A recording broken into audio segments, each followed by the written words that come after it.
Orient bell tiles studio से आप देख रहे हैं एबीपी न्यूज। नमस्कार, एबीपी न्यूज पर हाजिर हूं मैं रुमाना इसार खान। शाम के 5 बजने वाले हैं। वक्त हो गया है महादंगल का। ऑपरेशन सिंदूर को लेकर सियासत है कि थमने का नाम नहीं ले रही। प्रधानमंत्री नरेंद्र मोदी ने अपनी गुजरात यात्रा के दूसरे दिन आज एक बार फिर ऑपरेशन सिंदूर को लेकर संदेश साफ दिया और उस संदेश को लेकर अब सियासी कलेश मच गया है। गांधीनगर में पीएम मोदी ने जहां एक बार फिर आतंक को लेकर चेतावनी पाकिस्तान को दी, वहीं दूसरी तरफ देश के विभाजन से लेकर सिंधु जल संधि तक पीएम मोदी ने बिना नाम लिए प्रहार कांग्रेस पर भी किया। प्रधानमंत्री ने कहा कि 1947 में देश की भुजाएं काट दी गई। अगर सरदार पटेल की बात मान ली जाती तो पीओके हमारा होता, और साथ ही सिंधु जल संधि को भी पाकिस्तान के पक्ष में होने वाली संधि प्रधानमंत्री ने बताया। पीएम के इसी बयान को लेकर कांग्रेस नाराज है। बीजेपी पर निचले स्तर की राजनीति करने के आरोप कांग्रेस लगा रही है। इतिहास को तोड़ने मरोड़ने के आरोप कांग्रेस की तरफ से बीजेपी पर लगाए जा रहे हैं, और साथ ही पहलगाम में जो आतंकवादी हमला हुआ उसको लेकर गंभीर सवालों से ध्यान भटकाने की कांग्रेस कह रही है कि एक कोशिश है जो पीएम कर रहे हैं। तो आज महादंगल में ऑपरेशन सिंदूर को लेकर इसी राजनीति पर करेंगे चर्चा, लेकिन पहले पलटवार देखिए आप।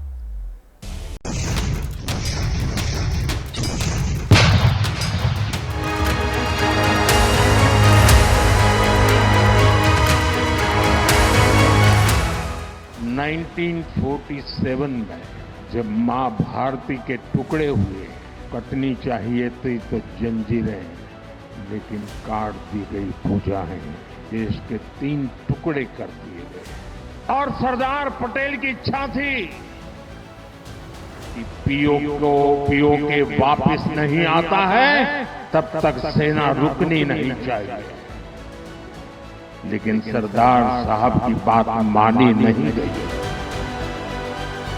जब आतंकवाद के 9 ठिकाने तय करके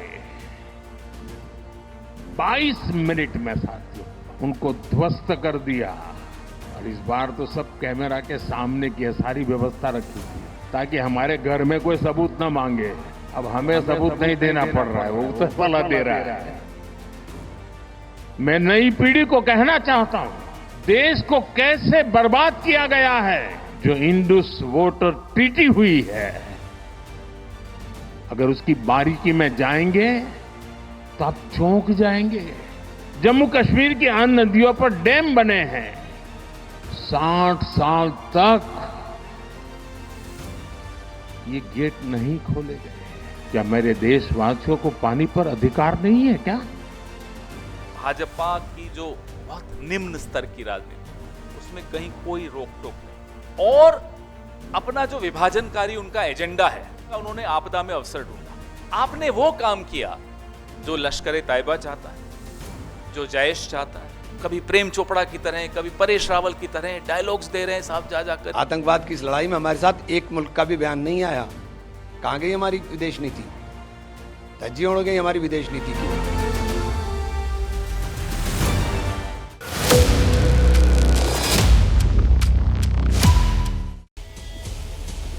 आइए मैं आपका परिचय कराती हूँ। खास मेहमानों का पैनल इस वक्त हमारे साथ मौजूद है। बीजेपी के प्रवक्ता प्रदीप भंडारी हमारे साथ जुड़ रहे हैं, कांग्रेस के प्रवक्ता अभय दुबे हमारे साथ हैं, आरएलडी की तरफ से महासचिव पार्टी के मलूक नागर हमारे साथ जुड़ रहे हैं, समाजवादी पार्टी की तरफ से आशुतोष वर्मा हमारे साथ हैं प्रवक्ता पार्टी के, और जेडीयू के प्रवक्ता भी कुछ देर में हमारे साथ जुड़ेंगे। इस बीच आरजेडी के प्रवक्ता नवल किशोर साहब हमारे साथ मौजूद है। बहुत स्वागत आप सभी का। मैं शुरुआत कर लेती हूँ प्रदीप भंडारी जी से, और जरा उनसे जानते हैं हम कि ऑपरेशन सिंदूर और उसकी सफलता की गाथा हर तरफ गूंज रही है।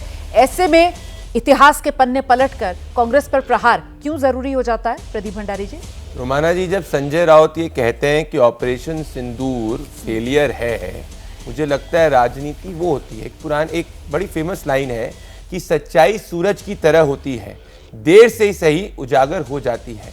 तो आज 2 सच्चाइयां उजागर हो रही है। एक, विपक्ष का असली चेहरा सामने आ रहा है, जो कह रहे थे कि हम जो है समर्थन दे रहे हैं, आज धीरे धीरे वो हमारे सेना के शौर्य पर सवाल उठा रहे हैं, और उनको इस बात से चिढ़ है कि पूरी दुनिया भारत के सेना का सम्मान कर रही है। और दूसरा, जो सच्चाई की बात है, इसमें आप मुझे बताइए तथ्यात्मक रूप से हम क्या गलत बोल रहे हैं कि जवाहरलाल नेहरू जी की गलती की वजह से ये पूरा हिस्सा अगर आप जो देख रहे हैं, यहाँ पे जो ये अक्साई चिन्ह जो है ये नेहरू जी ने गिफ्ट करा चाइना को, ये पीओके जो यहाँ पे आप देख रही हैं, ये नेहरू जी ने गिफ्ट करा पाकिस्तान को, वरना ये पूरा हिस्सा हमारा होता। अब मैं तथ्यात्मक रूप से प्रूव करूंगा। सरदार पटेल ने डॉक्टर राजेंद्र प्रसाद को जून 29, 1949 को लेटर लिखा, और वो लेटर को जो मैं आपके सामने पढ़ना चाहता हूं।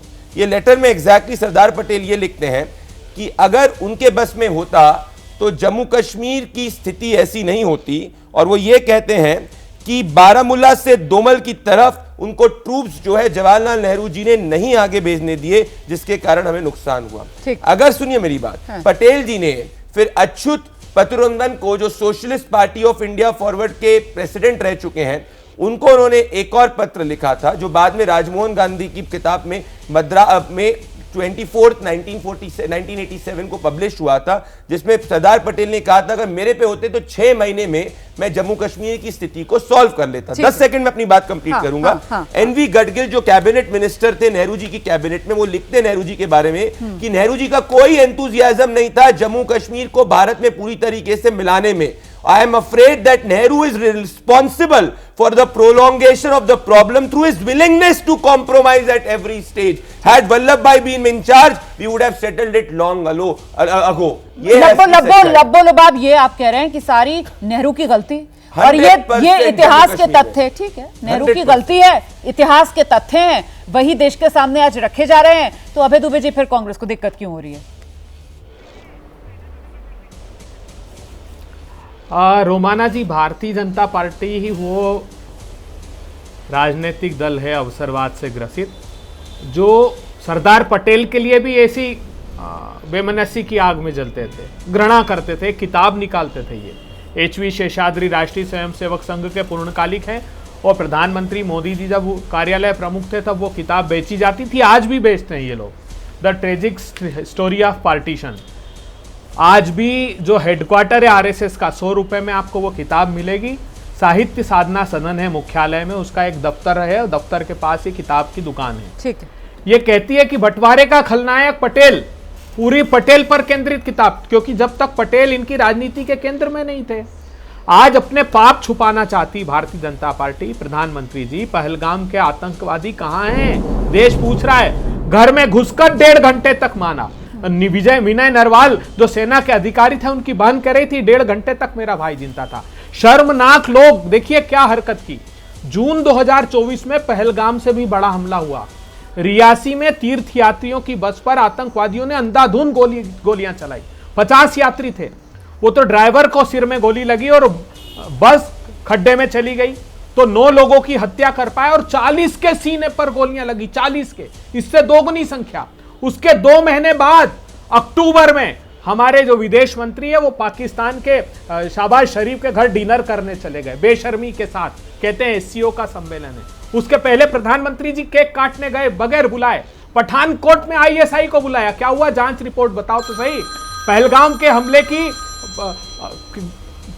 रिपोर्ट का क्या, पुलवामा के हमले की बताइए ना प्रधानमंत्री जी। आज तक मतलब जितने बड़े आतंकी हमले हुए, आप क्या कहना चाह रहे हैं? जो कांग्रेस की तरफ से आरोप लगाए गए, आपकी बात में लेकर चलती हूँ प्रदीप भंडारी के पास। प्रदीप भंडारी जी, वो कह रहे हैं कि इतिहास के पन्ने, इतिहास को एक तो लेकर उन्होंने जवाब दे दिया कि साहब इतिहास में तो बहुत कुछ लिखा हुआ है, अब आपकी मर्जी, आप कौन सा पन्ना पलट कर देखेंगे। दूसरी बात वो ये कह रहे हैं कि साहब जो बुनियादी सवाल है, जिसमें उन्होंने सवाल उठाया कि साहब पहलगाम में वो जो आतंकवादी जिन्होंने ये दरिंदगी की, आज तक वो आतंकवादी कहाँ है? इसका जवाब कोई नहीं देता है। फिर वहां पर मदद राहत पहुंचने में इतना समय क्यों लगा? वहां पर लोग कई जिनकी तड़प कर जान गई, अगर उनको पहले जल्दी राहत और मेडिकल फैसिलिटी मिल जाती तो शायद कुछ को बचा लिया जाता। ये बुनियादी सवाल हैं। क्या सरकार इन सवालों से बच रही है? इसी वजह से सरकार की तरफ से इतिहास के पन्ने पलटे जा रहे हैं, ये आरोप कांग्रेस लगा रही है। प्रदीप भंडारी जी, इनको जो इतिहास का पन्ना है पलटना है, पलटे, सच्चाई सामने आएगी। ये तो statue of unity Sardar Patel जी की अभी तक विजिट नहीं कर पाए, क्योंकि इनको इस बात की घृणा है कि सरदार पटेल जी का स्टैच्यू नेहरू जी से बड़ा कैसे इस देश के अंदर हो गया। जो पलटना है पलटिए, मुझे कोई दिक्कत नहीं है।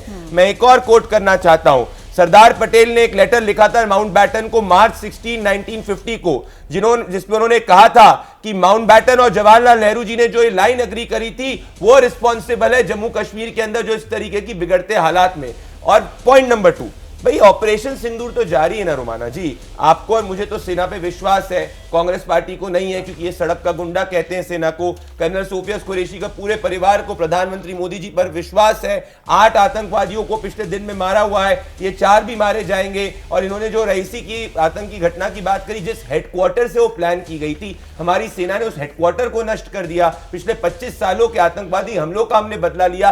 परंतु कांग्रेस पार्टी को चिढ़ इस बात से कि पाकिस्तान और चीन हिंदुस्तान के साथ में क्यों नहीं खड़ा है, इसीलिए ये बिलबिला है। अब बात रही कि बाकी इंटेलिजेंस की बात, ये तो मॉल पार्टी मीटिंग में स्वीकार चुके हैं, रिपोर्ट ऑलरेडी है, पर पब्लिक डोमेन में थोड़ी रिपोर्ट अभय दुबे को बताई जाएगी। जो इनका नुमाइंदा होगा, जो पार्लियामेंट्री ब्रीफिंग के अंदर आएगा, फॉरेन सेक्रेटरी की, उसको बता दिया जाएगा। तो जो बातें अंदर के डोर पे होती है वो बाहर नहीं करते। हम आपके मित्र हाफिज सईद के लिए नहीं कर रहे, हम देश की जनता के लिए कर रहे हैं अभय भाई। ठीक है, 30 सेकंड में जवाब दे दीजिए अभय जी, उसके बाद में चर्चा खोलूंगी, बाकी मेहमानों के पास भी मुझे जाना है। अभय जी। रोमाना जी 28, चूंकि इतिहास की बात कर रहे हैं, 28 फरवरी 1948 को श्यामा प्रसाद मुखर्जी को चिट्ठी लिखी सरदार पटेल ने कि मेरी और पंडित नेहरू की हत्या तुम्हारे लोग करने के लिए घूम रहे हैं और तुम उनको जेल से छुड़ाना चाहते हो। तो ये सरदार पटेल की भी हत्या करना चाहते थे। विश्व का एक देश हमारे साथ क्यों नहीं है बताइए आप? ये बात कर रहे हैं, चीन और टर्की खुलकर पाकिस्तान के साथ खड़े थे। यूरोपीय यूनियन को तो हमारे विदेश मंत्री को कहना पड़ा कि उपदेशकों की हमको आवश्यकता नहीं है। फॉल्स इक्विवेलेंस चाइना, जो हमारा ऑल वेदर अलाई था, वो कह रहा है, चाइना के रशिया कह रहा है, रशिया ने कहा कि दोनों पाकिस्तान और भारत हमारे पार्टनर है, जो हमारा साथ दिया करता था। ऑर्गेनाइजेशन ऑफ इस्लामिक कोऑपरेशन 57 देश है, हमारे खिलाफ रिजोल्यूशन पास करते हैं कि कश्मीर में अन्याय हो रहा है, हमको एक संयुक्त दल की अनुमति दो, हम वहां इंस्पेक्शन करना चाहते हैं। आज इतनी प्रतिकूल 151 यात्राएं विदेश की 74 कंट्री गए प्रधानमंत्री जी, आज तक कोई हमारे साथ क्यों नहीं खड़ा हुआ प्रधानमंत्री जी? और बात रही सबक सिखाने की, तो हम एयर स्ट्राइक से सुनते आ रहे हैं पाकिस्तान को कड़ा सबक। अरे कोई परमानेंट पॉलिसी है तो बताइए। डोनाल्ड ट्रंप के कहने से आपने रोक दिया, कोई एग्रीमेंट है आपके पास? अब आप परमानेंट पॉलिसी मांग रहे हैं सर, मतलब 70 साल तक आप लोगों ने राज कर लिया, कौन सी परमानेंट पॉलिसी आप लोग ले आए? मतलब कमाल है ना सर, फिर लोगों के मन में ये सवाल आता है। और दूसरे सर, वो सिंधु जल संधि, मतलब वो जिस तरीके की रणनीति पर सरकार आगे बढ़ रही है, उस पर भी मैं आती हूँ। ठीक है सर, ठीक है, 2 टुकड़े 1971 में किए, इंदिरा गांधी तब प्रधानमंत्री थी और पूरी दुनिया में कोई देश हमारे साथ नहीं था, बावजूद इसके हमने पाकिस्तान के 2 टुकड़े किए सर, उस पर हम सबको गर्व है। लेकिन वो परमानेंट सोल्यूशन जिसकी बात आप कर रहे हैं, वो तो आज तक नहीं निकला ना सर। आइए जल्दी से प्रदीप जी। फेक न्यूज फैलाई, ये रहा 1947 सितंबर का ये लेटर खाने से नहीं निकलेगा। ये लेटर में नेहरू जी के मंत्री आरएसएस से मदद मांग रहे हैं। ये सितंबर 1947, देखिए इन्होंने जिस डेट को कोट किया था उसके एग्जैक्टली 1 महीने बाद नेहरू जी के मंत्री आरएसएस से मदद मांग रहे हैं कि 20,000 महिलाओं को रेस्क्यू करो। किस तरीके से जो है पाकिस्तान का प्रस्ताव पढ़ने वालों के साथ तुमने सरकार बनाई। मैं नहीं कह रहा हूं, ये रहा लेटर, ये देख लीजिए। और ये लेटर लिखा गया डिफेंस मिनिस्टर 1990 का सरदार पटेल को कॉपी लिखी थी, सरदार वल्लभ सिंह का। आतंकवादियों का तुम्हारी सरकार में हुआ। दूसरी बात भाई, इन्होंने एक चीटी तक नहीं मारी थी 26 आतंकवादी हमले के बाद, और ये हमसे सवाल पूछ रहे हैं जिनने चीटी तक नहीं मारी। एक चीटी का नाम बता दे जिन्होंने पाकिस्तान में मारी, तो मैं अभय दुबे के लिए ताली बजा दूंगा। और जर्मनी ने हमें समर्थन किया, ईयू ने समर्थन किया, 90% मिडिल ईस्ट में समर्थन किया। पाकिस्तान के पक्ष में टर्की, चीन के अलावा कोई एक देश का स्टेटमेंट दिखा नहीं। वाकई में इस बार तो सऊदी अरब जैसा मुस्लिम देश भी पूरी मुस्तैदी के साथ भारत के साथ खड़ा हुआ था, और ये शिफ्ट मुस्लिम देश में पूरी दुनिया ने देखा कि सऊदी अरब कैसे भारत के साथ आकर खड़ा हुआ। मैं आऊंगी अभय जी, वरना आपके और प्रदीप भंडारी के बीच में ये चर्चा चलती रहेगी। जरा सा बाकी मेहमानों को भी इंक्लूड कर लेते हैं। अब मैं आशुतोष जी का रुख कर लेती हूँ। आशुतोष जी, सवाल तो ये फिर महत्वपूर्ण हो जाता है ना सर कि विपक्ष की तरफ से इतने सवाल आखिर क्यों खड़े किए जा रहे हैं? ऑपरेशन सिंदूर एक उपलब्धि है, सफलता हमने हासिल की है, इसको स्वीकार करने में फिर इतने इफ एंड बट क्यों लगाए जा रहे हैं? आशुतोष वर्मा।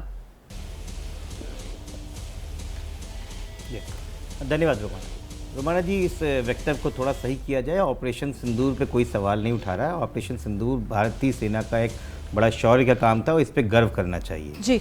लेकिन सवाल ये जरूर होना चाहिए कि विपक्ष सवाल क्यों उठा रहा है जी। विपक्ष इसलिए सवाल उठा रहा है कि जब 2008 में मुंबई हमला हुआ था तो उस समय के तत्कालीन गुजरात के मुख्यमंत्री 27 नवंबर को दिल्ली के ट्राइडेंट होटल के सामने प्रेस कॉन्फ्रेंस करते हैं, जिन्होंने पिछले 11-12 सालों में एक प्रेस कॉन्फ्रेंस नहीं की। प्रेस कॉन्फ्रेंस करके कहते हैं कि ये टोटल ऑफ गवर्नमेंट फेलियर है, अगर ये देश की रक्षा नहीं कर सकते हैं तो इनको तुरंत पद से इस्तीफा देना चाहिए। नहीं सॉरी, मुंबई में ट्राइडेंट होटल में ये प्रेस कॉन्फ्रेंस की थी। तो तब सवाल तो उठता था ना कि सरकार से सवाल नहीं पूछा। और ऑल पार्टी मीटिंग में भारतीय जनता पार्टी ने इस बात को स्वीकार किया कि हमारे साथ इंटेलिजेंस फेलियर हुआ है। ठीक है, अब हम ये पूछते हैं कि अगर उस समय शिवराज सिंह पाटिल का इस्तीफा मांगा गया और उन्होंने दिया, तो आज अमित शाह को इस्तीफा क्यों नहीं देना चाहिए? अकाउंटेबिलिटी किसकी तय होती है?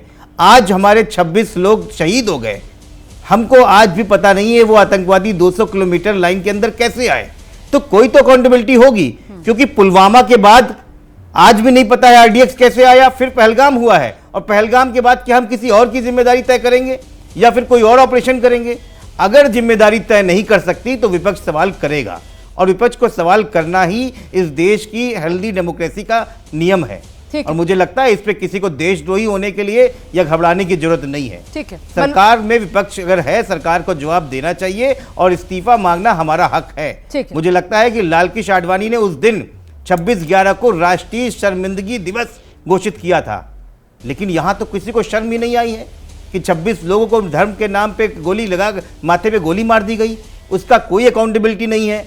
और अपने आप आर्मी के ऑपरेशन को आप अपने तंगे पे लगा के आप पूरे देश में फोटो वायरल कर रहे हैं और चुनाव प्रचार कर रहे हैं। ठीक है, मुझे लेकिन लगता है सवाल यहाँ पर ये बड़ा हो जाता है मलूक नगर साहब, विपक्ष अगर क्या सवाल करना भूल सेना जाएगा, के जो भी ऑपरेशन था उसको सरकार से अलग करके देखा जा सकता है क्या? क्या सेना अपनी मर्जी से ऑपरेशन चला सकती है? और यहाँ पर जवाबदेही की बात कर रहे हैं आशुतोष जी, जवाबदेही और जिम्मेदारी क्या इस्तीफे से तय होगी? और अगर ऐसा है तो फिर गृहमंत्री के इस्तीफे की मांग विपक्ष की तरफ से तो की जा रही है, इस्तीफा होना चाहिए क्या मलूक नगर जी? देखिए रोमाना जी, आशुतोष जी की बात एकदम एक सही है कि जब बंबई हमला हुआ 26/11 का, तो प्रेस कॉन्फ्रेंस करी और प्रश्न पूछा कि गवर्नमेंट का फेलियर है, ये ठीक है? अरे भाई ये पूछो, ये सही है। लेकिन अगर 26/11 पे 3-4 दिन लोगों को गोलियों से हत्याओं की जगह भुनवाओगे और कुछ दिन के बाद आज की तारीख में 55,000 करोड़ रुपए पाकिस्तान को और दोगे, जिससे वो असला लेके भारत में ही उग्रवाद करके हमारे निर्दोष लोगों की हत्या करोगे, तो वो तो सवाल पूछना ठीक था। और आज अगर तुम सवाल पूछोगे कि हमारे हवाई जहाज कितने गिरे, हमने जहां कह रहे हैं वहां कितने कहां पाकिस्तान में मारे, और तुम सवाल अगर ऐसे पूछोगे जो पाकिस्तान पूछ रहा है, तो उस पे प्रश्न है कि सवाल अभी ऑपरेशन सिंदूर जारी है, ऐसे पे मत पूछो। कल किसी नेशनल टेलीविजन पे कांग्रेस के प्रवक्ता कह रहे थे कि पानी को रोकना नहीं चाहिए। अरे भाई क्या चाहते हो? जम्मू कश्मीर के किसानों की फसल सूख रही है, वहां लोग प्यासे मर रहे हैं, और आज अगर रोका है और वहां के चीफ मिनिस्टर फारूक अब्दुल्ला साहब तारीफ कर रहे हैं, तो तुम फिर भी खिलाफत कर रहे हो। तो तुम सोचो कि क्या पूछ रहे हो। जहां तक बात है अमित शाह जी के ड्रेस बदलने की या इस्तीफा देने की, जो उस समय शिवराज पाटिल जी जब 3-4 दिन तक लगातार भून रहे थे और हर घंटे में ड्रेस बदल रहे थे, और उस गृह मंत्री और इस गृह मंत्री में क्या फर्क है आशुतोष जी और कांग्रेस के साथियों, कि ये उसी दिन जिस दिन की घटना, रात को वहां पहुंचे और हवाई चप्पल में जो घटना स्थल था वहां अमित शाह जी घूम रहे थे और कह रहे थे कि बहुत जल्दी न्याय मिलेगा। ड्रेस नहीं बदल रहे थे, वो पिक्चर निकलवा लो, अमित शाह जी की हवाई चप्पल थी। तो कुल मिला, देखिए आप बीच में मत बोलिए, नहीं आप जो बीच में बोलोगे जबरदस्त बोलूंगा बीच में, नहीं आप बीच में मत बोलो प्लीज। कोई क्या कह रहा हूँ, कोई बीच में नहीं बोल रहा, आप अपनी बात पूरी कीजिए। पूछो, ठीक है 10 सेकंड में अपनी बात पूरी कीजिए जल्दी से, कुछ और अगर जोड़ना चाह रहे हैं इसमें। हाँ, कि प्रश्न पूछो जो देश को मजबूत करते हो, जो देश के हित में हो। प्रश्न वो मत पूछो। बुनियादी तौर पर गलत सवाल उठा रहा है विपक्ष। नवल किशोर जी, विपक्ष सिर्फ और सिर्फ राजनीति के चक्कर में बुनियादी तौर पर गलत सवाल उठा रहा है। नवल किशोर जी, सरकार को घेरना है इसलिए कुछ भी पूछ डालना है? नहीं, बिल्कुल नहीं। सवाल पूछने का समय तो देखिए, जिस समय पूरे देश को इकट्ठा होकर आतंकवादी हमले के खिलाफ में खड़ा होना चाहिए था, पूरा विपक्ष एक था। आप कहाँ, आप पूरा देश में दिखाइए, कहीं किसी ने कुछ बोला क्या? पटना से लेकर और किसी भी राजधानी में आप देखिए तो सारे विपक्ष के नेता ये कह रहे थे एक सुर में कि इसका जवाबी कार्रवाई होना चाहिए सर। इसमें कहाँ कोई डाउट है सर? लेकिन आप विपक्ष के नेता तो सर हाथ में खिलौने लेकर राफेल का भी मजाक बना रहे थे। विपक्ष के नेता तो नींबू मिर्ची लटकाकर वो हवाई जहाज के खिलौनों पर सर वो सब भी करते हुए नजर आ रहे थे सर। कौन एकजुट था सर? नहीं अरे देखिए तो उस रोमाना जी सुन लीजिए। हाँ, तो उसके बाद तो आपको ये भी देखना चाहिए कि मध्य प्रदेश के उप मुख्यमंत्री ने क्या बोला, हरियाणा के मंत्री ने सांसद ने क्या बोला और एक मंत्री ने क्या बोला, सेना का कितना सम्मान करते हैं। जो बात भारतीय जनता पार्टी बोलती है जिसके लिए कि पार्टी को कठोरतम कार्रवाई करनी चाहिए, उस पर तो कुछ नहीं होता है। जब यहाँ पर जायज सवाल पूछे जा रहे हैं, अगर गलत है तो आप जवाब दो। नहीं सर, हमारे कितने विमान गिर गए? ये सवाल जब पूछा जाता है सर, ये सवाल जब पूछा जाता है विशेष, तो क्या ये सवाल जायज है? वो भी तब जबकि अभी हमारा ऑपरेशन चल रहा है, और वो भी तब जबकि सरकार की तरफ से। मैं आपसे ही सवाल पूछूं, आपसे ही सवाल पूछूं, मेरा सवाल सुन लीजिए ना, फिर जवाब दे दीजिएगा। वो भी तब जबकि सरकार की तरफ से, सेना की तरफ से कहा जा रहा है कि साहब ये ऑपरेशन सिंदूर जो है वो ऑन, मतलब अभी सिर्फ स्थगित किया गया है सर, खत्म नहीं हुआ है, ये कहा गया है सरकार की तरफ से। और आज तो प्रधानमंत्री नरेंद्र मोदी ने देखिए चुटकी भी ली ना, उन्होंने कहा हमने ये पूरा का पूरा ऑपरेशन जो है इस बार कैमरे पर ही कर डाला ताकि घर में भी कोई सबूत ना मांगे। ये भी प्रधानमंत्री की तरफ से कहा गया। अब खुद ही पाकिस्तानी सबूत दे रहा है, क्या हुआ है बताइए आप। इतना सूचना, ये सूचना सरकार को दे देनी चाहिए। समझौता का फिर बात कैसे समाचार में आया? आप अभी अमित शाह जी का तारीफ कर रहे थे कि हवाई चप्पल पहन के घूम रहे थे। इतना ही अगर काम कर रहे थे, इंटेलिजेंस फेलियर कैसे हुआ? और ये पहली बार इस सरकार में थोड़े हुआ। पुलवामा कैसे हो गया उस समय? आप जब सरकार के फेलियर को आप गिनाएंगे तो आप देशद्रोही हो जाएंगे। यही भारतीय जनता पार्टी का चरित्र है। शुरुआती दौर से अभी तक लेकर सिर्फ विभाजनकारी नीति के अलावा इनके पास कुछ दिखाने को नहीं है। ये किसानों को रोकने के लिए बड़े बड़े कील सड़कों पे ठोक सकते हैं, उनको आतंकवादी कह सकते हैं, लेकिन जहां तक देश की रक्षा और सुरक्षा की बात हो, आपने सही बोला और हम लोग मानते हैं सेना का शौर्य की तारीफ होनी चाहिए, सैल्यूट होनी चाहिए, हम सब करते हैं। लेकिन सरकार निकम्मी है, उसको हम कैसे मानेंगे कि ये सफल सरकार है? आप ही बता दीजिए कि कैसे हम ताली बजाएंगे जो सरकार निकम्मी है, जो होम मिनिस्टर निकम्मा है, जो रेल मंत्री निकम्मा है, जो डिफेंस। तो ये सारे सवाल होंगे नहीं क्या? खामियां और नाकामियां आपने यहाँ पर गिनाई और गृह मंत्री को लेकर जिस तरीके से कटघरे में आप लोगों ने खड़ा किया है, अब इस पर अभिषेक झा से जल्दी से एक टिप्पणी लेते हैं, उसके बाद आ रही हूँ, बाकी मेहमानों का दोबारा से रुख करूंगी। फिर अभिषेक आइए।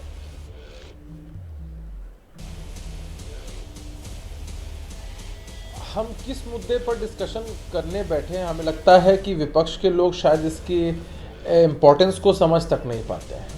भाई, सेना की तरफ से सब कुछ ब्रीफ किया गया, विदेश मंत्रालय की तरफ से ब्रीफ किया गया, फिर भी सवाल क्या हुआ क्या नहीं हुआ।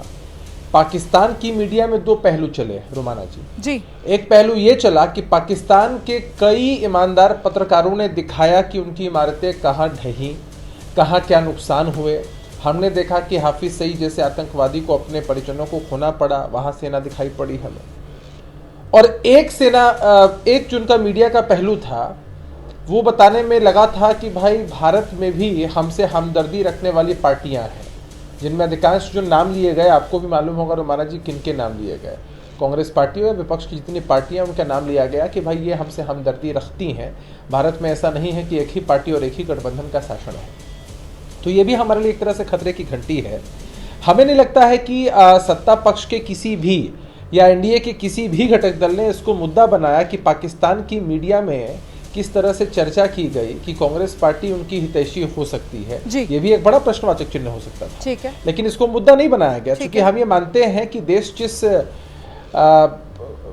मुकाम पे खड़ा है उस मुकाम पे हमें ज़रूरी है कि हम पहले मुंह तोड़ जवाब दें आतंकवादियों को, अपने पड़ोसी दुश्मन मुल्क को जवाब दें, उसके बाद ये राजनीति तो अपनी जगह चलती ही रहेगी। लेकिन हर रोज़ हम डिबेट कर रहे हैं आजकल, और हर रोज़ एक चैप्टर ऐड किया जा रहा है। उसमें बस एक ही इनका उद्देश्य है कि कैसे प्रधानमंत्री जी की छवि को, सरकार की छवि को धूमिल करें और कैसे ये जनता को विश्वास दिलाएं कि जो कुछ हो रहा है इसमें बहुत सारी दिक्कतें हैं और ऐसा लग रहा है जैसे सब कुछ पहले विपक्ष के साथियों से पूछेंगे, वो रजामंदी देंगे तब हम करेंगे। तो फिर क्यों आपने सॉल पार्टी मीटिंग में कहा कि सरकार जो भी फैसला करेगी हम सरकार के साथ खड़े हैं? आपने बहुत अच्छी बात कही रोमाना जी कि ये ऑपरेशन सिर्फ स्थगित हुआ है, अभी रुका नहीं है, तो इतनी हड़बड़ी क्यों है भाई? चलने दीजिए ना जो चीजें चल रही, आपको इन सबसे क्या दिक्कत है? हाँ, हो सकता है कि इन लोगों के मन के अंदर लग रहा होगा कि भाई पॉलिटिकल एंगल हमारा सेटिस्फाई नहीं हो पाएगा, तो ऐसी परिस्थिति में हम कैसे भारतीय जनता पार्टी और एनडीए के कुनबे को काउंटर कर पाएंगे। हम इनसे फिर से आग्रह करते हैं कि राजनीति को अपनी जगह रहने दीजिए और कृपा करके जब देश का मसला हो तो एकजुटता दिखाइए। ठीक है, महादंगल में राउंड 2 की तरफ मैं बढ़ रही हूँ और मैं सीधे आपके पास आ रही हूँ। अब अभय जी मैं आपके पास आ रही हूँ सर, और इस सवाल के साथ आ रही हूँ। सिंधु जल समझौता देश के साथ विश्वासघात था सर?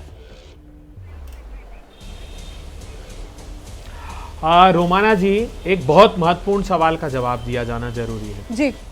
ये जो अभी बात कर रहे थे जेडीयू के प्रवक्ता और भाजपा के, हमने शर्मनाक दृश्य देखे हंसी ठिठोली करते हुए 24 तारीख को मधुबनी की रैली में प्रधानमंत्री जी और नीतीश कुमार जी। सवाल क्या पूछा राहुल गांधी जी ने? सवाल ये पूछा है कि हमारे विदेश मंत्री ने ये सूचना देकर देश की पीठ पर छुरा क्यों घोंपा? At the start of the operation Sindoor हमारे विदेश मंत्री पाकिस्तान को सूचित करते हैं। यह चल रहा है पाकिस्तान के चैनलों पर, जानते हैं आप कि हमारे साथ कुठाराघात किया। इसलिए राहुल गांधी ने पूछा कितने विमानों को नुकसान हुआ, कितने संसाधनों को नुकसान हुआ, और डायरेक्टर जनरल मिलिट्री ऑपरेशन की प्रेस कॉन्फ्रेंस सर विदेश मंत्रालय की तरफ से बार बार ये क्लैरिफाई कर दिया गया है कि साहब ऑपरेशन के बारे में सूचना दी चलाइए ना आप चला दीजिए ना, के बारे में सूचना दी गई थी, आप चलाइए ना, जानकारी नहीं दी गई थी। वो तो सर पीआईबी का स्टेटमेंट आया हुआ है सर, वो तो चला चुके हैं, हम उस पर चर्चा भी कर चुके हैं। लेकिन मैं कह रही हूँ सर उस पर बात थमने का नाम नहीं ले रहा। सवाल ये मैं ये सवाल पूछ रही हूँ सर, सिंधु जल समझौता क्या देश के साथ विश्वासघात किया? और सर सवाल ये है मेरा कि जो खामियां कांग्रेस के राज में हुई, जिसका जिक्र आज भी प्रधानमंत्री की तरफ से किया गया कि साहब अभी तक पाकिस्तान क्या करता था, वो आतंकवादियों को भेजता था, आतंकवादियों को भेजकर हम ये मानकर चलते थे कि साहब ये तो प्रॉक्सी वॉर है जो पाकिस्तान लड़ रहा है। तो अब तो भारत ने साफ कर दिया है ना, कोई प्रॉक्सी वॉर नहीं। तुम आतंकवादी भेजोगे मतलब तुम देश के खिलाफ युद्ध कर रहे हो, मतलब तुम हमारे साथ युद्ध पर हो और हम तुम्हें उसी तरीके से जवाब देंगे। तो ये तो बड़ा एक न्यू नॉर्मल जो मोदी सरकार ने सर यहां सेट किया है, किया या नहीं किया, आपको क्या लगता है अभय जी? मतलब कोई प्रोएक्टिव नीति नहीं है मोदी जी की, बस रिएक्टिव नीति है। आके मार दो हमारे घर में अंदर तक घुसकर, फिर हम आपके ऑपरेशन। अब सुनिए मेरी बात गंभीरता से जी। जितने बड़े हमले हुए हैं रोमाना जी, 1990 में विश्वनाथ प्रताप सिंह की सरकार थी जब पंडितों का कत्ल हुआ, नदी मार्ग का थाना जब पंडितों को झाड़ के नीचाकर पूरे बिठाकर गांव को कत्ल कर दिया, भारतीय जनता पार्टी की सरकार थी। सिंहपुरा का हमला हुआ, सिखों के गले काट दिए, भाजपा की सरकार थी। रघुनाथ मंदिर पर हमला हुआ, भाजपा की सरकार थी। अमरनाथ यात्रा पर 3 बार हमला हुआ, 1 बार मोदी जी की सरकार थी, 2 बार अटल जी की सरकार थी। पुलवामा हुआ, पहलगाम हुआ, रियासी हुआ, पठानकोट हुआ, सारे के सारे बड़े आतंकवादी हमले भारतीय जनता पार्टी की मोदी जी की सत्ता की सरपरस्ती में हुए। क्या जवाब दोगे आप इसका? क्या जवाब है आपके पास? बड़ी संख्या में नुकसान हुआ, मैं चुनौती देता हूं। हाँ। डीजीएमओ ने क्या कहा अपनी प्रेस कॉन्फ्रेंस में? डीजीएमओ ने कहा कि हाँ युद्ध में नुकसान होता है, उन्होंने नहीं कहा कि हमारा कोई नुकसान नहीं हुआ। और ये सिर्फ इसलिए हुआ कि ट्रंप के कहने पर आपने आप बिल्कुल सही कह रहे हैं सर, आप सही कह रहे हैं। छूट दी होती उस दिन जब वो प्रेस कॉन्फ्रेंस हो रही थी और एवीएम भारती मीडिया के सामने आए थे तो उनकी तरफ से कहा था कि नुकसान मामूली नुकसान हुआ है और किसी पायलट को कोई हानि नहीं हो, ये मामूली नुकसान की उन्होंने बात कही थी। ठीक है सर, ठीक है, लेकिन मैं फिर कहूंगी सर कि इस तरीके की डिटेल्स और यहाँ पर चैनल पर बैठकर तो मेरे ख्याल से मांगना सही नहीं होगा। लेकिन आपने जो सवाल पूछा है जवाब ले लेते हैं प्रदीप भंडारी। आइए प्रदीप जी। सवाल पूछ कौन रहा है ये देखिए। 26/11 आतंकवादी हमले के बाद उस वक्त की अखबार की रिपोर्टर राहुल गांधी पार्टी कर रहे थे। शर्मल शेख में देश की सोवरेनिटी को बेच के कांग्रेस पार्टी आई थी, जहां इन्होंने बोला था पाकिस्तान भी आतंकवाद का शिकार है, बलूचिस्तान जो है उसमें भी पाकिस्तान का हक होना चाहिए, हम नहीं करेंगे। हमने ये वो लोग हैं जिन्होंने कारगिल विजय दिवस को 5 साल तक कांग्रेस की सरकार थी, उन्होंने कारगिल विजय दिवस तक सेलिब्रेट नहीं किया और ये हमें जवाब देंगे। एक चीटी तक नहीं मारी। बंबई, दिल्ली, कलकत्ता, देश के हर कोने में कांग्रेस पार्टी के समय में सीरियल ब्लास्ट हुआ करते थे और ये क्या करते थे? कहते थे 26/11 पाकिस्तान ने मिलकर आरएसएस की साजिश है। हाफिज सईद जैसा आतंकवादी, इनका सबसे बड़ा फैन है हाफिज सईद। एक सेकंड प्रदीप जी, एक सेकंड। अभय जी आप बोल रहे थे, आपको बीच में नहीं टोक रहे थे, वो आप बोल रहे थे आपको किसी ने बीच में नहीं टोका। अब आप जवाब सुनिए सर, दोबारा आ जाऊंगी। आइए प्रदीप जी। हाफिज सईद जैसा आतंकवादी रोमाना जी देखिए कांग्रेस पार्टी की तारीफ करता है। कांग्रेस में गुफ्तगू हुई है, हाफिज सईद कह रहा है कांग्रेस में गुफ्तगू हुई है। दिग्विजय सिंह तो हाफिज सईद को हाफिज सईद जी कहा करते थे। 80% टेरर रिडक्शन हुआ है डेटा के हिसाब से पिछले 10 साल में यूपीए वर्सेस अस में। अब मैं आ जाता हूं हमने क्या किया। जो भी आतंकवादी हमला हुआ रोमाना जी, हमने बार ऑफ एस्केलेशन जो है वो आगे बढ़ाया। हमने सर्जिकल स्ट्राइक करी, हमने बालाकोट एयर स्ट्राइक करी, तब भी इन लोग ने प्रूफ मांगा। अब तो हम लाहौर के अंदर घुस के हमने मारा है, रावलपिंडी में मारा है, मुनीर के मारा है, भावलपुर मारा है। श्याम इनके तरफ में शिवशंकर मेनन फॉरेन सेक्रेटरी थे, उनकी किताब थी चॉइसेस, उसमें शिवशंकर मेनन ने लिखा है कांग्रेस की पार्टी के पास भी प्रपोजल था भावल मुनीर के अंदर हिट करने के लिए, परंतु उस वक्त मनमोहन सिंह, सोनिया गांधी और राहुल गांधी ने नहीं चुना। ये मैं नहीं कह रहा, इन सब के इनके वक्त के फॉरेन सेक्रेटरी कह रहे और ये हमसे सवाल पूछेंगे। ऑपरेशनल डिटेल्स कोई नहीं शेयर करता है, जितनी बात करनी करो। पर रोमाना जी मैं आप मुझे बताइए, जो ये बोला जा रहा है संजय राउत द्वारा, सुनिए क्या ये एंटी नेशनल है कि नहीं है, सुनिए आप।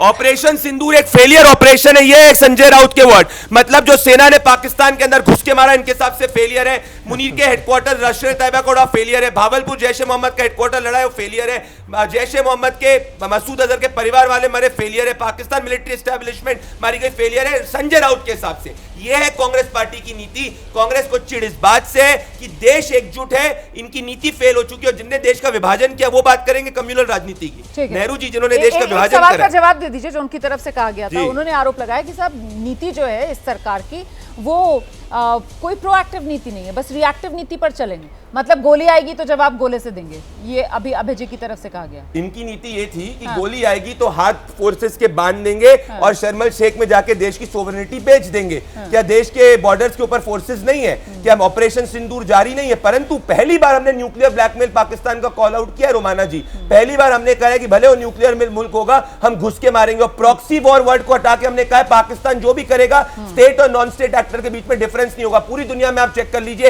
हिंदुस्तान की पिछले आजादी के इतिहास में किसी प्रधानमंत्री ने इस तरीके से खुल के पाकिस्तान के खिलाफ ना नीति स्पष्ट करी ना रखा है। ये तो बिल्कुल वाजिब बात आप कर रहे हैं। आशुतोष वर्मा के पास लेकर चलेंगे दर्शकों को। आशुतोष जी, इस पे तो कोई इफ एंड बट हो ही नहीं सकता है ना। मतलब वो परमाणु हेकड़ी जो बार बार गीदड़ भपकी पाकिस्तान देता था, उसकी हवा हमने निकाल कर रख दी। और वो प्रॉक्सी वॉर जिसको ऐसा लगता था कि सेना हमारी किस्मत बन गई है भारतीयों की, कि आएंगे वहां से आतंकवादी आकर हमारे हिंदुस्तानियों का खून बहाकर वो वापस लौट जाएंगे और हम देखते रह जाएंगे। ऐसा नहीं होगा। अब तो आतंकवादियों को चुन चुन कर नेस्तो नाबूद किया जाएगा। बहावलपुर मुरीदके तक कोई सोच भी नहीं सकता था, वहां जाकर सेना मारकर आई है।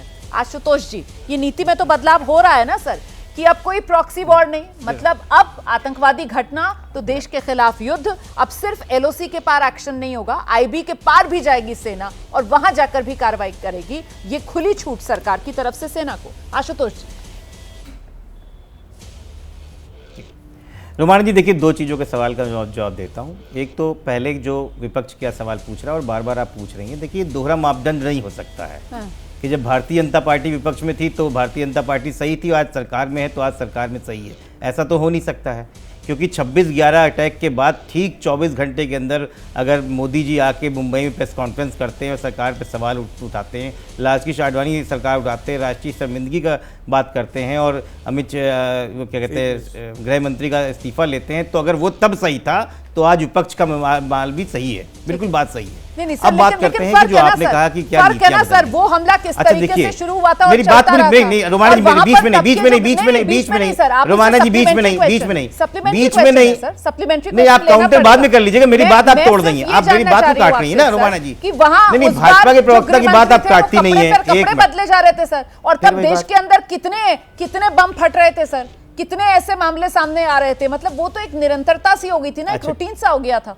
और वो कल्मिनेशन एक तरीके से 26/11 में देखने के लिए मिला। तो उन हालात का कंपैरिजन किया जा सकता है क्या? मैं आपसे ही पूछ रही हूँ। तो रोमाना जी, अगर आप अनइंटरप्टेड बोलने देंगी, भाजपा के प्रवक्ता जैसे बोलता है तो मैं अपना जवाब दूंगा। अगर आप विपक्ष के खाली प्रवक्ताओं को इंटरप्ट करेंगे और बीच में क्रॉस क्वेश्चन करेंगे तो मुश्किल है। प्रदीप जी प्लीज, ठीक है प्लीज प्रदीप जी प्लीज। मैंने उनको भी रोका था, मैंने अभी को रोक दिया था। प्रदीप जी शांत रहिए, मुझसे कह रहे हैं, वो मुझसे कह रहे हैं, कोई बात नहीं, प्लीज आप लोग आपस में मत उलझिए। आइए आशुतोष जी प्लीज जवाब दीजिए। हाँ, आप शांत रहिए, आप क्यों बोल रहे हैं? जी जी, आइए आशुतोष जी जवाब दीजिए। अब देखिए, आपके माध्यम से पूरे देश, मैं आ रहा हूँ, आपके माध्यम से पूरे देश को पता है इस देश में सबसे ज्यादा कपड़े पहनने वाला व्यक्ति कौन है। तो इस पे सवाल तो ना किया जाए, क्योंकि वो जग ठिठोली का बात बन जाएगी। अब मैं बात करता हूँ भारतीय जनता पार्टी और आतंकवाद की बात। अक्षरधाम हमला भी होता है, कंधार हाईजैक भी इनके हाथ में होता है, संसद में भी हमला भी होता है, पुलवामा भी होता है, उरी होता है, पठानकोट होता है, पहलगाम होता है। पुलवामा में राजनाथ सिंह से इस्तीफा मांगा गया, क्या दिया था इन्होंने? नहीं दिया था। संसद पे हमला हुआ, राकेश आडवाणी दिया था? नहीं दिया था। तो आज पहलगाम में अमित शाह कैसे दे देंगे? ये तो अपनी परिपाटी वाले हैं, कुर्सी से चिपक गए हैं, तो जब तक धक्का मार के ना हटाओ या जनता ना हटाओ, ये नहीं हटने वाले। हम जानते हैं ये नहीं कर पाएंगे, क्योंकि इनके अंदर ये चीज़ें हैं। और उसके बाद हम थोड़ी जाते हैं बिरयानी को खाने के लिए, पाकिस्तान के वहाँ ये चादर चढ़ाने भी जाते हैं, पाकिस्तान के वहाँ शॉल पहनाने भी जाते हैं। और आज रोमाना जी एक बड़ा सवाल है diplomatic, BRICS, SCO, Quad, non alignment movement, SAARC, IORA, ASEAN, Commonwealth, WTO, Asian development, CDRI, nuclear supplier groups, missile technology cultural, इतने देशों में भारत का अपना साथ में कमेटी में है। किसी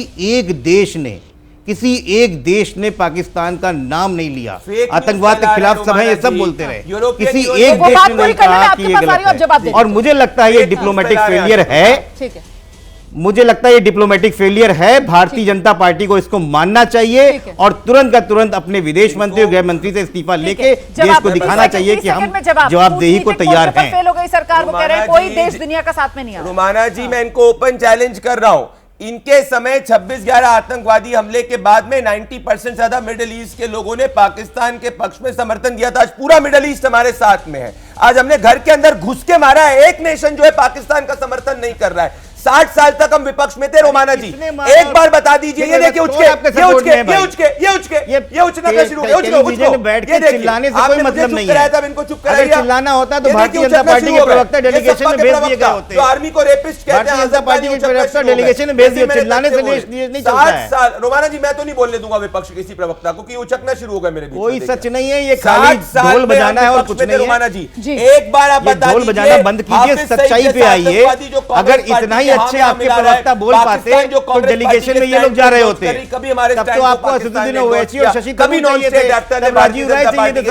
अरे आशुतोष जी कहां से कहां बात लेकर जा रहे हैं आप सर? अब वहां पर अगर सरकार ने सर्वदलीय प्रतिनिधिमंडल को भेजा है तो उसको लेकर भी आप इस तरीके से सरकार की घेराबंदी कर रहे हैं। मतलब ये तो बिल्कुल बाल की खाल, हर बात को सिर्फ और सिर्फ नकारना है। अच्छी बात की तारीफ कर ही नहीं सकता है विपक्ष, यही संदेश जा रहा है ना सर। सरकार जो है वो एकजुटता का संदेश दे रही है और वहां जाकर जितने सांसद गए हुए हैं सर विदेशों में, वो भी कितनी बढ़िया बातें कर रहे हैं, देश का सम्मान बढ़ा रहे हैं सर। और आप यहाँ पर उस पर भी सर कहीं ना कहीं तंजिया बातें कर रहे हैं सर। एक मिनट अपनी बारी पर बोलिए सर। प्रदीप भंडारी को सुन लीजिए, उसके बाद मैं आऊंगी सर, उसके बाद मैं आऊंगी आपके पास, सुन लीजिए। गलत नीतियों पे सवाल उठाता रहूंगा। 15 सेकंड की बात कहना चाहता हूं क्योंकि ये मेरे बीच में उचक रहे थे इतनी बार में। भाई 26/11 आतंकवादी हमला हुआ, उसके बाद कांग्रेस पार्टी ने एक चींटी तक नहीं मारी इस देश में। जब जो भी आतंकवादी हमला पाकिस्तान ने हमारे राज्य के हमारे शासन में किया, हमने घुस के मारा भाई। हमने सर्जिकल स्ट्राइक करी, बालाकोट करा और अब तो पाकिस्तान में लाहौर तक घुस के मारा। इसीलिए चिड़े हुए क्योंकि रोमाना जी इनको जरा सिखाइए, NSG इसी के बाद बना था। वाले लोग हैं, इनको डिप्लोमेसी नहीं आती। इनको इस बात की दिक्कत है कि इनको नहीं भेजा गया ऑल पार्टी मीटिंग में इनकी पार्टी द्वारा और किसी और को भेजा गया, इसीलिए ये मुरझाए हुए। चलिए मैं आगे बढ़ रही हूँ, जल्दी से नवल किशोर जी को लेकर आइए जरा मेरे साथ। नवल किशोर जी आप मुझे बताइए, कूटनीतिक मोर्चे को लेकर यहाँ पर बड़े सवाल है। सरकार को घेर लिया है, सरकार पिछड़ गई है, सरकार नाकाम हो गई है। सर सिंधु जल समझौता जिसको छूने की आज तक किसी को हिम्मत नहीं थी, इस सरकार ने तो सिंधु जल समझौते को लेकर ऐसी हिम्मत दिखा दी ना सर कि उसको जो है वो सस्पेंड कर दिया, कोई और कर पाया? और इसका भी जिक्र किया गया आज कि किस तरीके से पहले जब ये समझौता किया गया था तो इतना पाकिस्तान के पक्ष में था कि हम हमारे जम्मू कश्मीर में जो डैम्स हैं उनकी गाद तक नहीं निकाल सकते थे सर। वो जमते इस हालत में पहुंच गई थी कि मुश्किल से 2 से 3% पानी वो डैम्स रोक पा रहे थे। रोमाना जी जब इतनी बातें हैं तो फिर जो विशेष सत्र की मांग थी तो उसमें लाना चाहिए था, ये सब बात एक एक करके बताना चाहिए था। वास्तव में क्या है कि ये जो कह रहे हैं कि बार बार हमने घुस के मारा है, घुस के मारने के बाद क्या फिर नागपुर के पाठशाला में घुस के बैठ जाते थे, फिर दूसरे अटैक का इंतजार करते थे आप ये जो मैं बोलूंगा 80% आतंकवादी घटनाएं कम हुई है, नाकामी ऐसी बातें कर रहे हैं। हर दिन हमारी सिक्योरिटी फोर्सेस आतंकवादी घटनाओं को रोकती है। सुनिए पहले, जितने देखिए अब इतने ऐसे लोग हैं आपके पास आपके पास जो कि झूठ बोलने का पहले ट्रेनिंग लेते हैं, उसके बाद प्रवक्ता बनते हैं। इनके पास और कोई बात कहने के लिए नहीं है। रेल मंत्री फेल, विदेश मंत्री फेल, वित्त मंत्री फेल, प्रधानमंत्री फेल। अरे 56 इंच कहने वाले लोग ना 5 के रहे ना 6 के रहे। ये तो राष्ट्रीय स्वयं सेवक संघ तैयारी करते रह गई, उनको लड़ने भी नहीं दिया, बिहार के अंदर वापस से बिहार की जनता को समझाएगी। केवल कितना हल्का कर देते हैं, कितना हल्का कर देते हैं आप। इतना संवेदनशील मुद्दा है जिसको लेकर हम यहाँ पर चर्चा करने के लिए बैठे हैं। और देखिए नवल जी, आप कहां से कहां बात को ले गए। मैंने आपसे सवाल सिंधु जल समझौते को लेकर पूछा, आप कह रहे हैं कि साहब क्यों खत्म कर दिया, आरएसएस वालों को लड़ने क्यों नहीं दिया। सिंधु जल समझौता जो है, सिंधु जल समझौता जो है, सर वो सस्पेंड किया गया ना, पूजा करते रहिए। सस्पेंड किया। अरे मैं क्या करूं, आप काटिए ना फिर मुझे, आप काट नहीं पा रहे हैं। एक सेकंड प्रदीप जी प्लीज, आप काट दीजिए मेरी बात। अगर मैं फैक्चुअली कुछ गलत कह रही हूं, क्या मैंने गलत कह दिया? 60 के दशक में सिंधु जल समझौता होता है, इतने हमले पाकिस्तान की तरफ से किए जाते हैं, इतना हिंदुस्तान को नुकसान पहुंचाया जाता है, लेकिन तब भी पाकिस्तान की तरफ पानी जाता रहता है। इसी सरकार ने हिम्मत दिखाई ना, सिंधु जल समझौता जो है उसको भारत को पहुंचा, ये भी तो बता दीजिए। कमाल है, उस पर बोलने के लिए कोई तैयार नहीं है। नुकसान भारत को पहुंचा, ये भी बता दीजिए। आप इतना अगर इतना नहीं ये कहने से हो जाए कि मेरे रगों में गरम सिंदूर दौड़ रहा है। अरे तो आपके रगों में पाकिस्तान की बिरयानी दौड़ रही होगी, हमारे रगों के अंदर सिंदूर दौड़ता है जिससे बारूद के जरिए पाकिस्तान को जवाब देते हैं। भैया ये देखो, तुमको नहीं आता, वापस से प्रूफ दे देता हूं। नहीं, आप दोबारा मत ले कीजिए, मुझे लगता है जरा जल्दी से मलूक नागर जी के पास चलते हैं। मलूक नागर जी को ले आइए। मलूक नागर जी, यहाँ पर विपक्ष के नेताओं से मैं सवाल जो पूछ रही हूं, प्रवक्ताओं से, वो जवाब पता नहीं कहां से कहां बात को लेकर जा रहे हैं। सर आपको क्या समझ में आ रहा है? मतलब ये जो बुनियादी कदम इस बार हमने पाकिस्तान के खिलाफ उठाए हैं, इसको लेकर क्या विपक्ष के पास कुछ कहने के लिए नहीं है? इसी वजह से बार बार गोल पोस्ट बदला जा रहा है। सर जो बुनियादी सवाल विपक्ष उठा रहा है उस पर आपकी क्या टिप्पणी है? सर दोनों पर जवाब दे दीजिए। रोमाना जी आपने सीधा पूछा, सिंधु जल से संबंधित जब समझौता हुआ उस पे, और आज मोदी जी ने जो जल रोका उस पे, और जो आज जम्मू कश्मीर के किसानों को उनकी फसल उगाने के लिए और उनको पानी पीने के लिए मिलता है, तो कांग्रेस और उसके साथियों का, सो कॉल्ड इंडिया गठबंधन का क्या रुख है ये बोलने के लिए तैयार नहीं है, क्योंकि इन पे जवाब ही नहीं है। क्योंकि ये पाकिस्तान को पानी जाए ये चाहते हैं, हमारे देश के किसानों की फसल सूखा पड़ जाए ये चाहते हैं, हमारे देश के लोगों को पानी ना मिले ये चाहते हैं। ये इनको पाकिस्तान की फिक्र ज्यादा है, इनको हमारे देश की फिक्र है ही नहीं। नहीं तो ये स्थिति साफ करो ना, साफ करो स्थिति। ठीक है, अभय जी को ले आइए जरा चर्चा में। अभय जी, इंडस वाटर ट्रीटी वो जिस तरीके से सस्पेंड की गई है इस सरकार में, सर कम से कम उसकी तारीफ तो कीजिए ना सर। पाकिस्तान खून और पानी साथ साथ नहीं बहेगा, ये मैसेज भी इस बार क्लियर कर दिया गया। सर रोमाना जी, ये जो स्टेटमेंट आप बता रही ना जी, ये 8 साल पहले प्रधानमंत्री का है। Blood and water can not flow together. ये कब का है? जब पुलवामा हुआ था ना, तब मोदी जी ने कहा था, और 8 दिन बहस हुई, मैं भी था उसमें।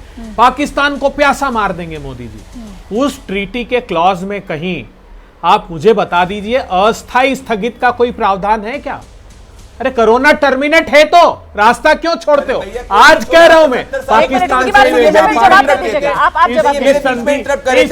टेस्ट ऑफ मेडिसिन जरूर दूंगा। भैया क्या हुआ? मैंने रोका था, वो रुक गए थे, अब आपको भी मैं रोक रही हूं, तो प्लीज आप रुक जाइए, उनकी बात सुन लीजिए, उसके बाद आपके पास आऊंगी। पानी क्यों दिया नेहरू जी ने? ठीक है, ये परिस्थितियां क्यों निर्मित हुई? आपने कर लिया उनसे हिसाब बराबर। अब वो मेरे कहने से चुप हो गए थे, आप भी प्लीज चुप हो जाइए। अभय जी अपनी बात रख दीजिए। सिंधु जल समझौते को लेकर हिम्मत मोदी सरकार ने दिखाई है सर, और प्रधानमंत्री की तरफ से यह भी साफ कर दिया गया कि हमारे पास इतना भी हक नहीं था कि हम अपने जम्मू कश्मीर में जो डैम है उनकी गाद भी साफ कर सकें। इस बार हमने बस थोड़े से गेट खोले और उसी से पाकिस्तान में बाढ़।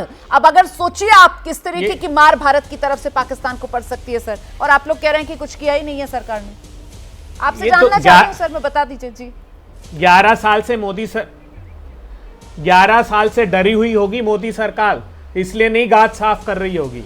ये झूठी बात करते हैं। 19% वाटर यूटिलाइज कर पाते हैं हम अपने हिस्से का। मैं पूछ रहा कि ये स्थितियां क्यों बिगड़ी? हमने जब देखा कि भारत की सरकार भारत के साथ नहीं खड़ी है, हमारा विदेश मंत्री eight the start of the operation खबर कर रहा है पाकिस्तान को, तब हमने इस सरकार के खिलाफ बोलना चालू किया। नहीं तो हम सब एक साथ खड़े हुए थे, हम सब एक साथ दृढ़ता से खड़े हुए थे। लेकिन ये कैसा धोखा कर दिया हमारे साथ आप लोगों ने, हमारे तो पैरों तले जमीन खसक गई कि क्या कोई सरकार इतनी पाकिस्तान परस्त हो सकती है। बस इन्हीं के संबंध है पाकिस्तान से, जो कांग्रेस के वीडियो भेजते हैं, दिन भर उनकी चैनलें देखते हैं, उनके नेताओं के बयान सुनते हैं और ये चलाते हैं। मुझे बताइए ना, बगैर बुलाए मनमोहन सिंह जी 10 साल नहीं गए पाकिस्तान, ठीक है, अब तो बगैर बुलाए बिरयानी खाने गए। रियासी जैसे हमले के बाद हमारा विदेश मंत्री बिरयानी खाने शहबाज शरीफ का डिनर अटेंड करने गया, तो ये इससे ज्यादा शर्मनाक बात कोई नहीं होती। अब जवाब ले लेते हैं, बस सिर्फ आरोप लगाए उस पर जवाब दीजिए। प्रदीप भंडारी सिलसिलेवार तरीके से सब सवालों के जवाब दीजिएगा। शुरुआत कीजिए जी। सिंधु जल समझौता, वो कह रहे हैं कि साहब हिम्मत होती तो रद्द कर देते, ये अबेयंस टर्म यूज की है, मतलब फिलहाल सिर्फ स्थगित किया है, खत्म क्यों नहीं कर दिया इसको, इस पर जवाब माना जी। 70 सालों तक इन्होंने आर्टिकल 370 एब्रोगेट नहीं किया। हमने करा सिचुएशन देख के, और आज जो है जम्मू कश्मीर में उसके बाद में 80% रिडक्शन इन टेरर है। ये डेटा है, आप चेक कर लीजिए, ये मेरा डेटा नहीं, चेक कर लीजिए, ओपन चैनल देखिए फिर उसके पहली। अरे 172 आपके सवालों के जवाब आप ही के सवालों के जवाब दिए जा रहे हैं अभय जी, जो आपने सवाल पूछे सर, सुन लीजिए फिर दोबारा आ जाऊंगी आपके पास, नोट कीजिए सर, नोट कीजिए। पहली चीज। दूसरी चीज ये कह रहे हैं भाई इंडस वाटर ट्रीटी, उस वक्त यूनाइटेड स्टेट्स ऑफ अमेरिका ने भी मैक्सिको के साथ एक ट्रीटी नेगोशिएट करी थी। दुनिया में ऐसी कोई ट्रीटी नहीं थी जिसमें 80% पूरा पानी है पाकिस्तान को दे रहे थे, जिसमें स्टोरेज कैपेसिटी हमारी 100% से रिड्यूस होकर 10% से कम हो गई। हमने तो अबेंस में किया है, और हम जाके आगे पाकिस्तान को सबक सिखाएंगे। और उसी की संसद के अंदर लोग बोल रहे हैं भाई हिंदुस्तान ने पानी रोक दिया, कुछ हिंदुस्तान से बात करो, कुछ हिंदुस्तान से बात करो। को करा तो हमने ही ना, कांग्रेस वाले बात कर रहे थे मनमोहन जी के। मनमोहन सिंह ने ऑफिशियली कहा उनको गर्व था कि 26/11 आतंकवादी हमले के बाद उन्होंने सर्जिकल स्ट्राइक नहीं करी। आप चेक कर लीजिए, मनमोहन सिंह ने शर्मल शेख में देश की सोवरेनिटी को भेज दिया। रोमाना जी, अगर इन्होंने चीटी तक मारी 26/11 आतंकवादी हमले के बाद पाकिस्तान में, चीटी तक, तो मैं इनकी ताली बजा दूं। दूसरा सवाल जो उन्होंने पूछा वो ये कह रहे हैं कि साहब विदेश मंत्री आते हैं मीडिया के सामने आकर, ये बयान तो हम सब ने देखा, वो कहते हैं eight the start of operation, ये उनके शब्द थे। हालांकि बाद में बहुत क्लैरिफिकेशन भी आई है, लेकिन क्या मौका मिल गया विपक्ष को? क्या ये शब्दों का हेरफेर था? ये ऐसे व्यक्ति जो ऐसा ही व्यक्ति विदेश मंत्री के बयान पर सवाल उठा सकता है जो पाकिस्तान का एजेंट। तो आप मुझे बताइए, हमने हाफिज सईद के हेडक्वार्टर को उड़ाया, मसूद के पूरे परिवार खत्म हो गया, तो कैसी बचकानी हरकत है जो सरकार जाके पाकिस्तान के अंदर वो तो ये कह रहे हैं ना कि मसूद अजहर से लेकर हाफिज सईद तक वो सब बच निकले, आपने किसको मारा? वो यही कह रहे हैं उन्होंने तो आतंक के ठिकाने खाली कर दिए थे। कांग्रेस ने तो ये कहा कि ये कूटनीति नहीं, ये मुखबिरी है, ये कहकर गई थी कांग्रेस पार्टी। असली मुखबिर तो ये लोग हैं। हाफिज सईद को क्लीन चिट 26/11 आतंकवादी हमले में दी, हम तो ऑपरेशन सिंदूर जारी रख रहे हैं। और कल ही विदेश मंत्री ने बोला ऑपरेशन खत्म होने के 30 मिनट के अंदर दी हमने, तब भी ये नहीं सुखेंगे। अब इनको पाकिस्तान की बात अच्छी लगती, चीन की बात अच्छी लगती है।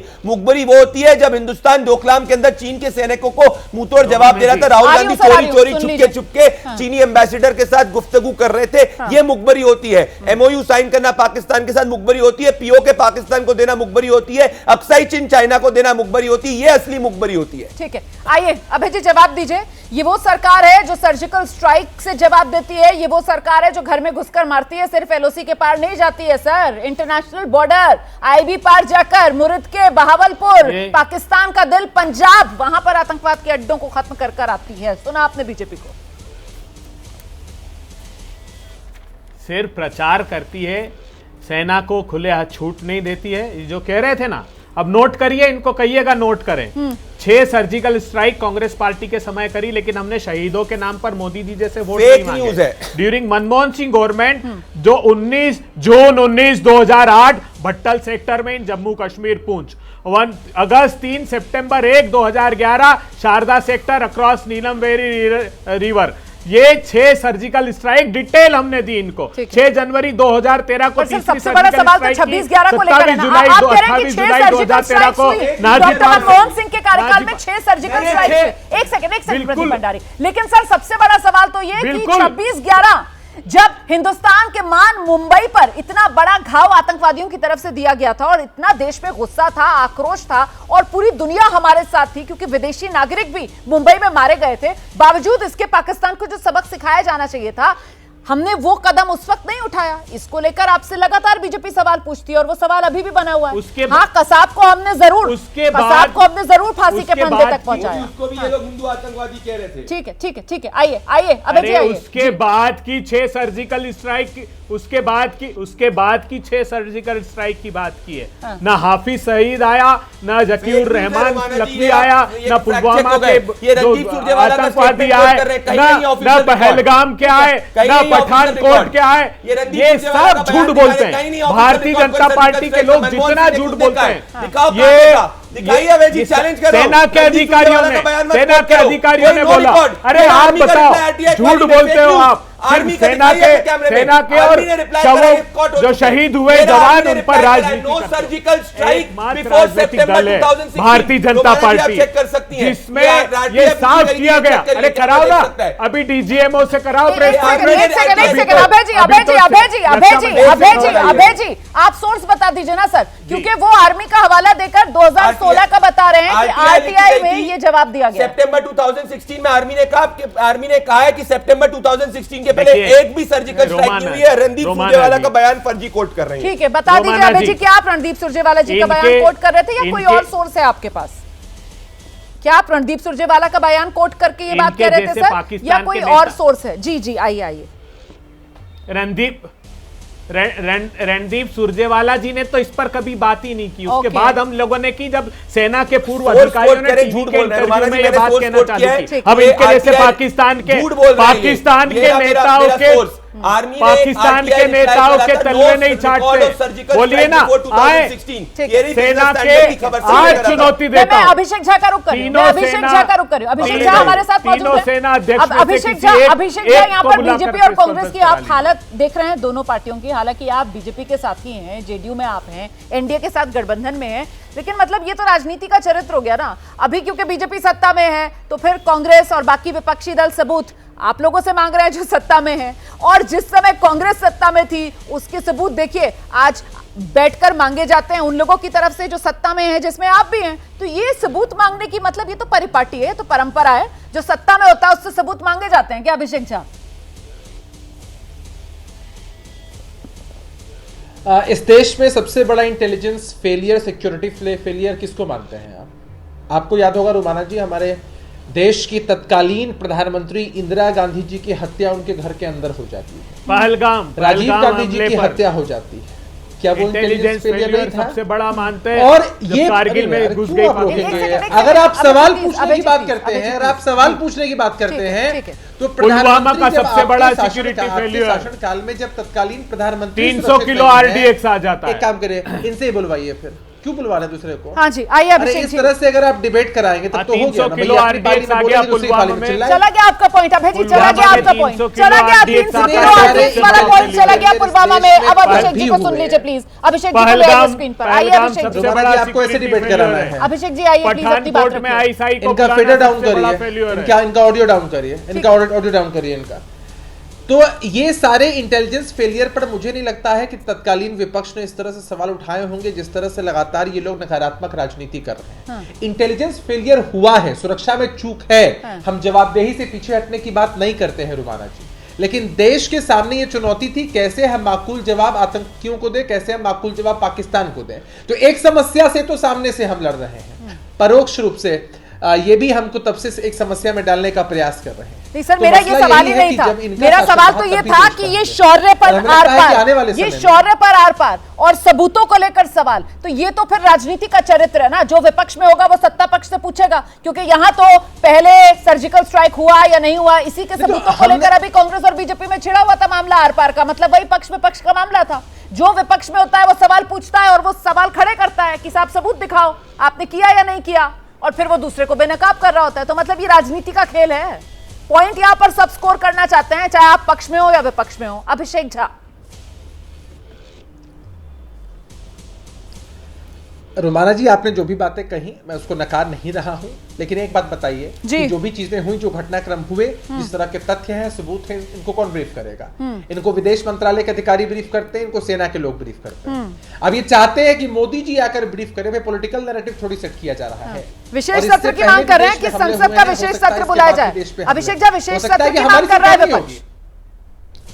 अरे भाई इनको प्लेटफॉर्म की जरूरत है। अभी इनके अभय दुबे जी बोल रहे हैं तो दूसरे को बोलने नहीं दे रहे हैं। ठीक है, हमारे विपक्ष के साथियों को सवाल पूछने के लिए संसद के सत्र की आवश्यकता तो नहीं सारे है। विपक्ष के सवाल सिर्फ और सिर्फ अपनी राजनीति चमकाने के लिए ये यहाँ पर सत्ता पक्ष की तरफ से आरोप लगाया जा रहा है और विपक्ष की तरफ से दोहराया जा रहा है कि साहब क्योंकि हमारे बुनियादी सवालों से सत्ता पक्ष बचना चाहता है, इसी वजह से ध्यान भटकाने के लिए इतिहास के पन्ने पलटने का काम सत्ता पक्ष की तरफ से किया जा रहा है। बहुत शुक्रिया आप सभी का हमारे साथ महादंगल में आज जुड़ने के लिए।